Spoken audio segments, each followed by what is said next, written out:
Dia berat sembarang, gak bilang-bilang kalau ketabrak. Dia yang galak, gak pakai helm, kebut-kebutan kalau ditilang langsung hilang. Hahaha, hahaha, welcome to Indonesia.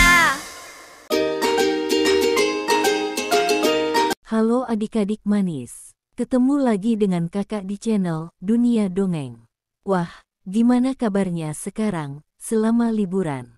Kali ini kakak akan bercerita dengan judul Jaka Tarub dan 7 Bidadari. Mari kita dengarkan bersama. Pada zaman dahulu, ada seorang pemuda bernama Jaka Tarub. Sepeninggal ibunya, Jaka Tarub mengisi hari-harinya dengan berburu. Hampir setiap hari ia berburu ke hutan. Hanya dengan berburulah, Jaka Tarub bisa melupakan kesedihannya. Begitu juga pagi itu. Jaka Tarub pergi ke hutan untuk berburu seperti biasanya. Ketika sampai di hutan, ia hanya menunggu hewan buruan lewat di depannya. Tetapi, tak ada satupun hewan buruan yang ia dapatkan. Jaka Tarub pergi ke Danau Toyawening karena kehausan. Tiba-tiba ia mendengar suara gadis-gadis yang sedang bercanda. Mana mungkin ada gadis bermain di tengah hutan belantara begini, pikirnya. Suara itu semakin jelas terdengar. Jaka Tarub mengintip dari pohon besar. Alangkah terkejutnya dia ketika dia menyaksikan 7 gadis cantik sedang bermain-main di Danau Toyawening. Semuanya berwajah cantik. Dari percakapan mereka, Jaka Tarub tahu kalau 7 gadis itu adalah bidadari yang turun dari khayangan. Apakah ini arti mimpiku waktu itu? Pikirnya senang. Jaka Tarub melihat ada tumpukan selendang di atas sebuah batu besar di pinggir danau. Selendang-selendang itu memiliki warna yang berbeda-beda. Jaka Tarub berniat mengambil salah satunya. Dengan hati-hati, Jaka Tarub berjalan menuju selendang-selendang itu. Dia mengambil yang berwarna merah. Setelah berhasil, dia buru-buru menyelinap kembali ke tempat semula di balik semak-semak. Tiba-tiba terdengar aba-aba dari seorang bidadari. Ayo kita pulang sekarang. Sebentar lagi hari akan gelap. Iya benar, ayo kita segera pulang, sebelum matahari terbenam, sahut yang lainnya. Dan pada akhirnya, para bidadari itu keluar dari danau. Di mana selendangku? Teriak salah satu bidadari. Siapa yang mengambil selendangku? Petik 2. Di mana kau taruh selendangmu Nawang Wulan? Tanya yang lain. Tadi di sini, jawab Nawang Wulan. Ia terlihat panik, karena tanpa selendang itu, dia tidak akan bisa kembali ke kahyangan. Karena hari sudah mulai gelap, yang lain terpaksa meninggalkan Nawang Wulan sendirian. Dia hanya bisa melambaikan tangan pada keenam temannya yang terbang menuju khayangan. Mungkin sudah nasibku untuk menjadi penghuni bumi, pikir Nawang Wulan sambil menangis. Dia lalu bergumam, barang siapa bisa menolongku, akan kujadikan saudara jika perempuan. Jika dia laki-laki, akan kujadikan suamiku. Petik 2. Lalu Jaka Tarub pun muncul dari balik pohon untuk menolong Nawang Wulan. Akhirnya, Jaka Tarub pun bisa menikahi Nawang Wulan, seorang bidadari dari khayangan. Pernikahan mereka pun berlangsung lama dan dikaruniai seorang putri yang cantik, diberi nama Nawangsi. Sejak menikah, Jaka Tarub bisa menemukan kebahagiaannya kembali, tapi ada satu hal yang masih mengganjal di pikirannya. Ia merasa heran, kenapa padi di lumbung mereka tidak berkurang walaupun sudah dimasak setiap hari. Bahkan, panen yang diperoleh secara teratur membuat lumbung mereka hampir tak muat lagi. Lalu, di suatu pagi saat Nawang Wulan ingin pergi mencuci ke sungai, ia menitipkan anaknya pada Jaka Tarub. Ia juga mengingatkan suaminya agar tidak membuka tutup kukusan nasi yang sedang dimasak. Karena terasa sudah lama, Jaka Tarub ingin melihat apakah nasi itu sudah matang atau belum. Ia pun membukanya dan lupa dengan pesan Nawang Wulan. Betapa terkejutnya Jaka Tarub melihat isi kukusan itu. Ternyata Nawang Wulan hanya memasak setangkai padi saja. Ia langsung teringat akan persediaan padi mereka yang makin lama makin banyak. Terjawab sudah pertanyaannya selama ini. Saat Nawang Wulan sampai ke rumah, ia melihat suaminya dengan marah karena suaminya telah melupakan pesannya. Hilang sudah kesaktianku untuk mengubah setangkai padi menjadi sebakul nasi, ucap Nawang Wulan. Mulai saat itu Nawang Wulan harus menumbuk padi untuk dimasak dan suaminya harus menyediakan lesung untuknya. Persediaan padi mereka makin lama makin menipis, bahkan sekarang padi di lumbung sudah tersisa di dasar lumbung saja. Seperti biasa, di pagi selanjutnya, Nawang Wulan ke lumbung yang terletak di halaman belakang untuk mengambil padi. Ketika sedang menarik batang-batang padi yang tersisa sedikit itu, Nawang Wulan merasa tangannya memegang sesuatu yang lembut. Karena penasaran, dia terus menarik benda itu. Wajah Nawang Wulan seketika pucat karena terkejut melihat benda yang baru saja berhasil diraihnya. Yang ternyata adalah selendang bidadarinya yang berwarna merah. Nawang Wulan merasa sangat kecewa dan sangat marah pada Jaka Tarub karena ia merasa sudah ditipu selama ini. Ia memutuskan untuk kembali ke kahyangan dan meninggalkan suami serta anaknya. Namun Nawang Wulan tak akan melupakan anaknya. Jika Nawangsih ingin bertemu ibunya, Jaka Tarub harus membakar batang padi dan diletakkan di dekat Nawangsih dengan syarat Jaka Tarub tidak boleh ada di dekatnya. Jaka Tarub hanya bisa meratapi semua yang telah terjadi. Ia tahu bahwa semua ini adalah salahnya dan ia harus menanggung semua akibatnya.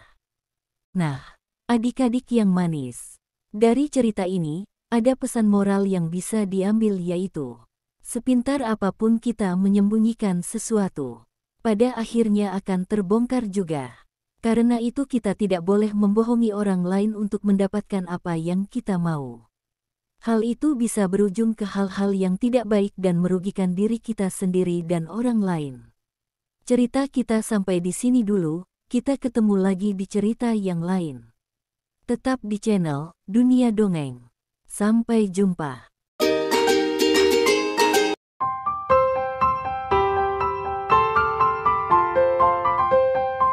Halo adik-adik yang manis, ketemu lagi dengan kakak di channel Dunia Dongeng. Gimana kabarnya?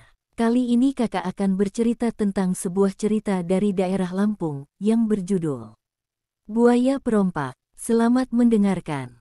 Alkisah, di Sungai Tulang Bawang, di daerah Lampung, banyak terdapat buaya yang ganas. Banyak orang yang hilang tanpa jejak setelah melintas di Sungai Tulang Bawang, terutama nelayan dan saudagar yang membawa muatan harta benda. Oleh karena itu, para penduduk yang tinggal di sekitarnya atau yang melewati sungai itu harus berhati-hati. Begitu pula penduduk yang sering mandi dan mencuci di tepi sungai tersebut. Pada suatu hari, tersiar kabar bahwa seorang gadis cantik bernama Aminah tiba-tiba hilang ketika sedang mencuci di tepi sungai. Warga desa yang mendengar kabar itu, langsung melakukan pencarian. Mereka menyusuri tepian sungai hingga ke tempat yang jauh. Tetapi Aminah tidak ditemukan. Jika Aminah telah meninggal, setidaknya dapat ditemukan. Tapi ini Aminah menghilang tanpa jejak bagai ditelan bumi. Warga pun berhenti melakukan pencarian, karena menganggap Aminah telah mati dimakan buaya. 2 hari sudah Aminah hilang. Ternyata, ia berada di sebuah gua.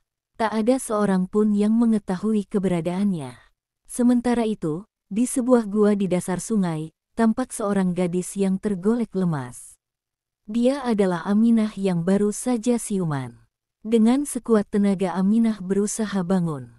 Dia sangat terkejut ketika menyadari dirinya sedang berada di dalam gua yang besar dan lembab. "Di mana aku sebenarnya?" tanya Aminah dalam hati. Aminah tampak bingung dan melihat sekelilingnya. "Ah, ternyata aku berada di dalam gua. Tapi, siapa yang membawa aku ke sini?" Petik 2. Belum lagi selesai berpikir, Aminah dikejutkan dengan kilauan emas, intan dan permata yang sangat banyak berada di sudut gua. Tak ketinggalan pula pakaian-pakaian yang sangat indah dan mewah juga berada di dalamnya.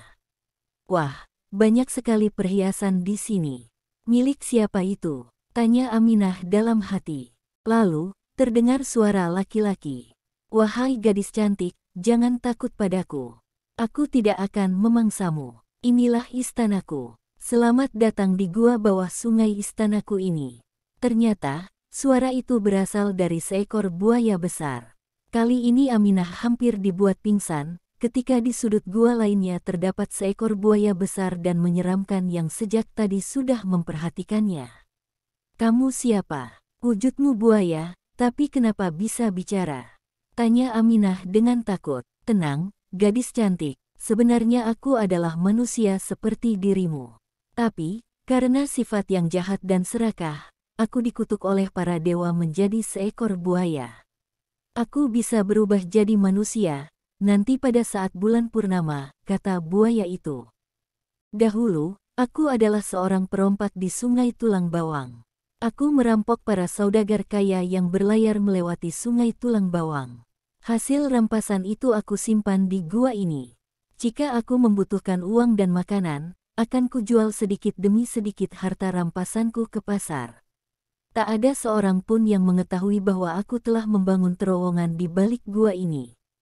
Terowongan ini aku gunakan untuk menghubungkan gua dengan desa itu." Dengan perasaan masih takut, Aminah mencoba mengingat apa yang dikatakan sang buaya. Sang buaya tak menyadari bahwa dia telah membuka rahasia yang paling berharga pada Aminah. Jika Aminah ingin keluar dari gua yang besar itu, ia dapat melewati terowongan tersebut sebagai jalan pintasnya menuju desa di tepi sungai. "Wahai buaya, mengapa kau menculikku?" tanya Aminah. "Hai, gadis cantik, tinggallah kamu di sini bersamaku. Aku membawamu ke sini karena aku menyukaimu. Jika kau mau tinggal bersamaku, aku akan berikan harta yang berlimpah. Semua harta benda di gua ini menjadi milikmu. Kamu akan bahagia karena akulah pemilik harta yang banyak itu. Tetapi, jika engkau menolak, aku akan memangsamu," ancam si buaya. Dengan ketakutan, Aminah menjawab, "Baiklah, aku mau tinggal bersamamu di sini." Aminah terpaksa menerima permintaan sang buaya. Akhirnya, Aminah tinggal bersama buaya perompak di dalam gua. Setelah tinggal beberapa hari, Aminah tidak merasa bahagia walaupun memiliki harta yang banyak. Ia hanya ingin kembali ke rumah dan berkumpul bersama keluarganya. Ia terus mencari cara agar bisa keluar dari gua itu. Pada suatu hari, sewaktu sang buaya sedang tertidur pulas dan membiarkan pintu gua terbuka, Aminah langsung memanfaatkan kondisi itu untuk melarikan diri. Ia berjingkat-jingkat menuju terowongan yang pernah ditunjukkan oleh sang buaya, sambil mengawasi sang buaya untuk memastikan bahwa dia masih tertidur. Tanpa sepengetahuan buaya, Aminah sudah berada di mulut terowongan. Ia berlari sekencang-kencangnya untuk meninggalkan gua. Ia takut jika sang buaya mengetahui pelariannya dan berhasil menangkapnya kembali. Berliku-liku jalan terowongan yang harus Aminah telusuri. Sepanjang itu pula ia terus berlari. Akhirnya, ia melihat cahaya matahari. Aminah berhasil lolos dari buaya perompak tersebut. Ia berhasil sampai di hutan, dan dengan sisa tenaganya, dia terus berjalan menuju desa. Betapa bahagianya Aminah ketika di tengah jalan ia bertemu salah seorang penduduk desa yang sedang mencari rotan. "Siapa kamu, nak? Kenapa di hutan sendirian?" "Aku Aminah," jawabnya. Dan dia pun menceritakan semua yang dialaminya. Penduduk desa yang tahu cerita tentang buaya perompak segera mengajak Aminah pergi secepatnya. "Di mana rumahmu, nak? Kami akan mengantarkanmu pulang." "Rumahku di kampung seberang, Pak. Terima kasih telah menolong saya," jawab Aminah. Dan akhirnya, Aminah berhasil kembali ke kampung halamannya. Sebagai ucapan terima kasih, Aminah memberikan sebagian harta yang didapatkannya dari sang buaya. Seluruh penduduk desa menyambut kepulangannya. Kedua orang tuanya pun sangat bahagia. Mereka jadi semakin tahu tentang buaya perompak dan lebih berhati-hati jika berada di tepian Sungai Tulang Bawang. Nah, adik-adik yang manis, dari cerita ini dapat diambil pesan moral yaitu, setiap perbuatan jahat akan mendapat balasan yang jahat pula. Harta yang berlimpah belum tentu memberikan kebahagiaan. Sebab, kebahagiaan akan tercipta jika kita merasa cukup, hidup dengan tenang, dan pandai bersyukur. Demikianlah cerita kali ini. Kita akan berjumpa di lain kesempatan. Tetaplah di channel Dunia Dongeng. Sampai jumpa.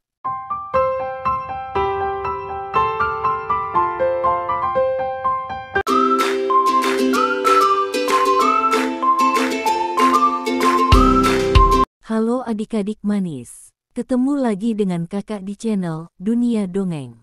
Kali ini kakak akan bercerita sebuah cerita dari Bengkulu yang berjudul Legenda Ular Ndaung. Selamat mendengarkan.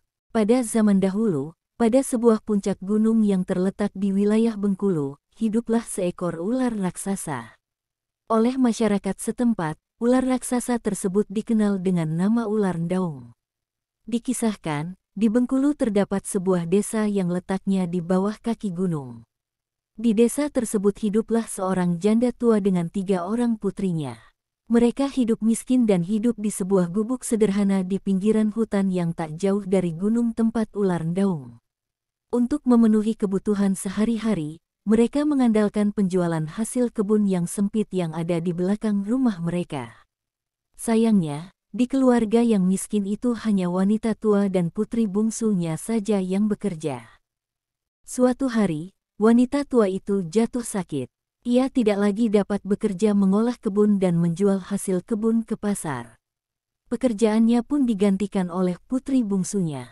Sudah berbagai tabib dipanggil untuk mengobati penyakit sang ibu, tapi tidak satupun yang berhasil menyembuhkannya.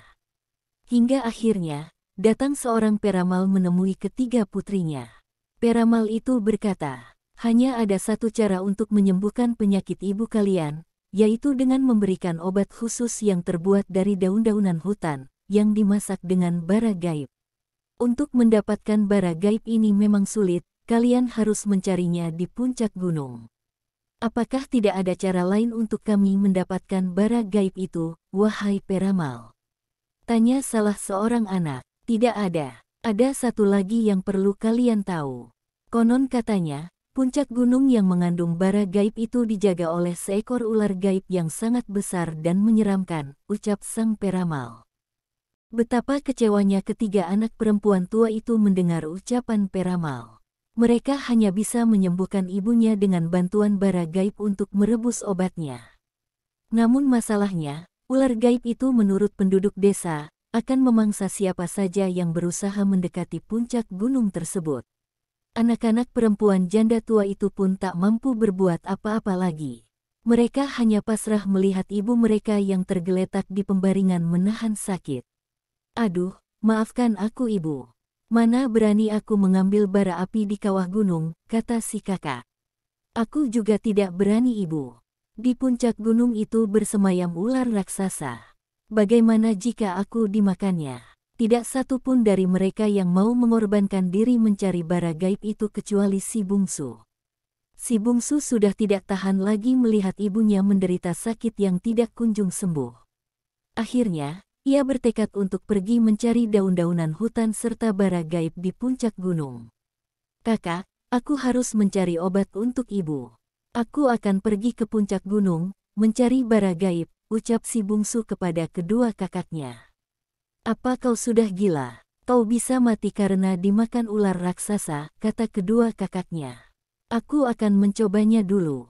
Jika tidak dicoba, bagaimana mungkin kita dapat menyembuhkan ibu? Jawab si bungsu dengan tekadnya yang bulat. Terserah kau saja. Aku tidak akan sebodoh kamu yang rela dimakan ular besar. Kita masih sangat muda untuk mati, ucap sang kakak dengan gusar dan acuh. Ternyata, justru putri bungsunya yang berani berangkat mengambil bara gaib tersebut.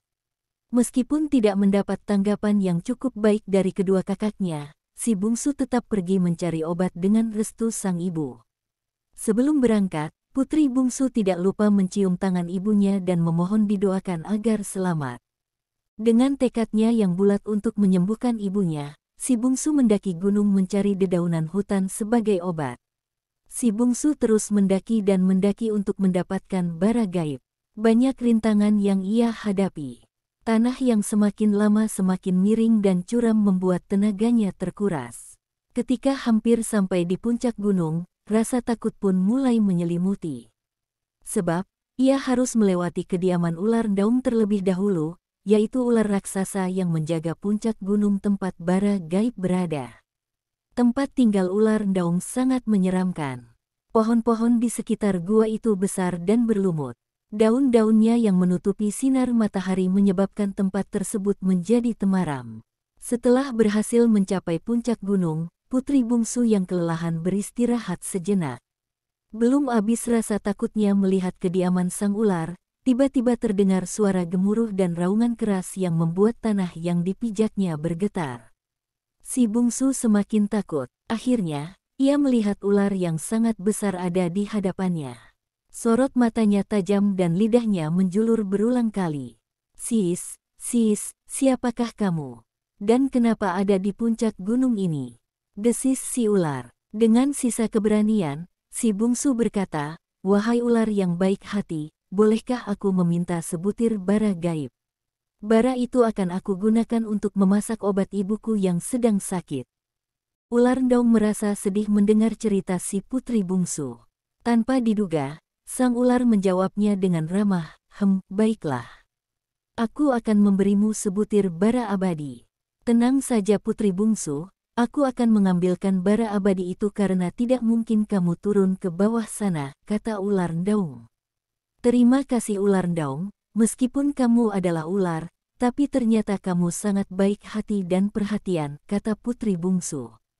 Ular Ndaung segera turun ke dalam kawah mengambil bara abadi, sedangkan putri bungsu mengamati dari bibir kawah. Tiba-tiba terdengar ledakan dari dalam kawah. Asap putih menjadi sangat tebal sehingga putri bungsu tidak bisa melihat dengan jelas. Ketika putri bungsu dilanda kecemasan, tiba-tiba terlihat ular Ndaung merayap dari bawah kawah menembus asap putih yang tebal. Tubuh ular Ndaung penuh dengan keringat. Syukurlah, engkau selamat, kata putri bungsu. Kalau cuma masuk ke dalam kawah itu perkara kecil, kata ular Ndaung tertawa dengan bangga. Tetapi bagaimana dengan bara abadinya? Apakah engkau berhasil mengambilnya? Tanya putri bungsu. Ah, ini dia. Wah, kamu hebat. Kalau begitu, bolehkah aku membawanya? Aku ingin sekali ibuku cepat sembuh. Setelah aku memberikan bara abadi ini, maukah engkau kembali ke sini? Kenapa aku harus kembali ke sini? Aku ingin menikah denganmu. Bagaimana ya? Aku bingung harus menjawab apa. Baiklah, mana mungkin ular menyeramkan sepertiku menikah dengan gadis cantik sepertimu. Terimalah bara abadi ini. Semoga ibumu cepat sembuh. Ular, aku akan segera pulang untuk mengobati ibuku. Setelah ibuku sembuh, aku akan segera kembali ke sini. Wah, benarkah? Terima kasih. Aku sangat bahagia, hehehe. Dengan bahagia si bungsu turun gunung dengan membawa bara abadi dan dedaunan hutan. Sesampainya di gubuk, tampak kedua kakaknya memandang heran dan terkejut melihat putri bungsu selamat. Mereka berkata, bagaimana mungkin kamu pulang dengan selamat dan membawa bara abadi? Kami benar-benar tidak percaya. Kedua kakaknya bertanya macam-macam. Si bungsu tidak menjawab pertanyaan mereka. Ia hanya berlalu dan langsung membuat obat untuk sang ibu. Mula-mula ia menumbuk dedaunan hutan, kemudian merebusnya dengan bara abadi. Setelah itu, ia minumkan ramuan tersebut kepada ibunya. Setelah ramuan siap, wanita tua tersebut langsung meminumnya. Sungguh mujarab ramuan tersebut, wanita tua itu langsung sehat seketika. Sungguh luar biasa, Tuhan menurunkan penyakit sekaligus obatnya. Meskipun kita butuh perjuangan untuk mendapatkan obat tersebut, kata si tabib. Terima kasih, putriku. Engkau telah mempertaruhkan keselamatanmu sendiri demi mendapatkan obat untuk ibumu ini, kata ibunya penuh haru. Bungsu, ceritakanlah bagaimana kamu bisa selamat dari ular Ndaung itu. Tanya tabib penasaran. Putri bungsu menceritakan semua kejadian yang dialaminya selama di puncak gunung bersama ular Ndaung. Ibunya dan tabib merasa takjub dan bangga dengan keberanian putri bungsu. Jadi, setelah ini kamu akan kembali ke gunung dan menikah dengan ular Ndaung. Mana mungkin manusia menikah dengan ular? Tanya si kakak. Sudahlah, yang terpenting adik kalian sudah berhasil mendapatkan bara abadi tersebut. Dan sudah seharusnya dia memenuhi janjinya pada ular Ndaung, kata di ibu. Keesokan harinya, si bungsu kembali ke puncak gunung untuk menepati janjinya dan menemui ular Ndaung. Saat tiba di sana, hari sudah malam. Pada malam harinya, alangkah terkejutnya putri bungsu melihat keanehan yang terjadi pada ular Ndaung. Ular yang sangat besar dan menyeramkan tersebut berubah menjadi lelaki tampan. "Kakanda, siapakah engkau sebenarnya?" "Adinda, aku sebenarnya adalah pangeran di kerajaan ini. Namaku Pangeran Abdul Rahman Alamsyah." Ular daun yang ternyata adalah Pangeran Abdul Rahman Alamsyah menceritakan bahwa dikutuk menjadi ular raksasa oleh pamannya. Sang paman sangat ingin menjadi raja sehingga harus menyingkirkan Pangeran Abdul Rahman Alamsyah yang merupakan putra mahkota. "Jika malam hari, aku memang kembali ke wujud asli sebagai manusia. Tetapi, jika pagi tiba, aku akan kembali lagi menjadi ular raksasa. Aku akan menikahi Adinda jika sihir ini benar-benar telah musnah." Sepeninggal si bungsu ke hutan, ibunya berangsur-angsur pulih. Kedua kakak si bungsu masih heran mengapa si bungsu dapat hidup dan membawa bara abadi. Karena penasaran, kedua kakak si bungsu pun pergi menyusulnya ikut ibu mereka. Karena berjalan pelan, mereka baru sampai ke puncak gunung setelah malam tiba. Setibanya di sana, kedua kakaknya berjalan mengendap-endap menuju gua kediaman sang ular. "Hei, lihatlah, bukankah itu si bungsu? Sedang apa dia di situ? Apa dia akan tinggal di gua ini selamanya bersama ular besar yang menyeramkan dan sewaktu-waktu bisa memakannya?" tanya salah seorang kakak si bungsu. "Entahlah, aku tidak peduli jika ia mau tinggal di gua yang gelap ini. Apakah dia akan mati atau tidak bersama ular pemangsa itu? Aku hanya ingin tahu, apa yang ia lakukan di gua ini," sahutnya ketus. Alangkah terkejutnya mereka, ketika yang dilihat bersama si bungsu bukanlah ular besar, melainkan seorang pangeran yang sangat tampan. "Kakak, lihat di sana. Wah, pangeran yang sangat tampan. Mengapa dia bersama si bungsu? Pantas saja dia betah di gua ini." "Putriku, siapakah lelaki yang bersamamu?" tanya si wanita tua. Putri bungsu menceritakan tentang siapa sebenarnya ular daun yang selama ini ditakuti oleh warga di sekitar gunung tersebut. Ternyata ular yang menyeramkan itu adalah seorang pangeran tampan. "Aku juga mau tinggal dengan pangeran meskipun harus hidup di gua yang gelap ini. Apa yang harus kita lakukan?" "Aku tidak suka si bungsu bersama pangeran tampan itu," ketus salah seorang kakak si bungsu. "Syukurlah putriku, ini anugerah dari Yang Maha Kuasa, karena selama ini kau sangat berbakti pada ibu." Ketika malam telah larut, kedua kakak si bungsu yang karena perasaan iri dan dengki, berniat jahat kepada si bungsu dengan cara memfitnahnya. Melihat ibunya, adiknya, dan Pangeran Abdul Rahman telah tidur, kedua kakak si bungsu kemudian mengatur siasat jahatnya. "Aku punya cara. Kita curi saja kulit ular yang ada di batu itu, lalu kita bakar. Pasti pangeran itu akan marah dan mengusir si bungsu, atau bahkan membunuhnya," kata salah satu kakaknya. "Baiklah, aku setuju," ucap kakak si bungsu yang lain. Saat itu juga mereka mencuri kulit ular tersebut dan membakarnya. Rasa puas dan senang mereka rasakan karena berhasil melaksanakan niat jahatnya. Mereka meletakkan abu pembakaran di dekat putri bungsu yang sedang terlelap. Pagi harinya, Pangeran Abdul Rahman Alamsyah yang baru bangun terkejut melihat kulit ularnya terbakar habis. Anehnya, bukannya sedih atau marah, Pangeran Alamsyah justru sangat gembira. Dia segera membangunkan dan memeluk si putri bungsu. "Adinda, bangun. Ada apa kanda? Apakah Adinda yang membakar kulit ularku?" "Bukan kanda. Bukan aku yang melakukannya. Syukurlah, jika ada orang yang dengan rela membakar kulit ularku, maka aku benar-benar telah terbebas dari sihirku." Kedua kakak si bungsu yang mendengar hal tersebut sangat menyesal, karena tidak sesuai dengan yang mereka harapkan. Mereka pun mengaku yang telah melakukannya. Kebahagiaan menyelimuti si bungsu dan pangeran. Setelah terbebas dari sihir, Pangeran Abdul Rahman Alamsyah segera kembali ke istana dan mengusir pamannya. Pangeran Abdul Rahman Alamsyah juga menikahi si putri bungsu dengan pesta besar-besaran. Dia juga dinobatkan menjadi raja menggantikan pamannya yang jahat. Sang paman pun dihukum dan diusir dari istana. Si bungsu yang baik hati mengajak ibu dan kedua kakaknya pindah ke istana.